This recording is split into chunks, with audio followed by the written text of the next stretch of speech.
In this video, let's talk about how to fix Discord voice chat not working. So if you're having issues using the voice chat within Discord, in this video, let me show you a few things that you can try out. Now, the first thing that you can straight away do in these situations is make sure you force close the application of Discord, which means removing the Discord application from the recent app list, and make sure that the Discord has access to your microphone. So what you simply need to do is tap and hold the app of Discord, head over to the eye icon.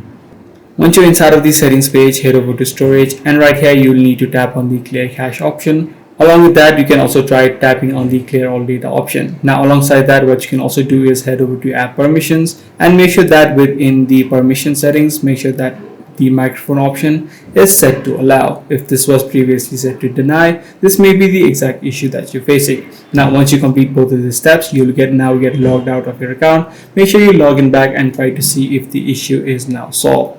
If you're using Discord on your desktop as well, what you can try out is head over to the user settings by heading over to your profile, tapping on settings, and right here you should be able to see the option called voice. So as I said, if you're using it on your desktop, you can head over and select the correct input mode if the input mode was not correctly selected. So these are the few things that you can try out in order to fix the Discord voice chat not working. I do hope this video did help you out. If it did, be sure to subscribe. I'm going to see you in the next one.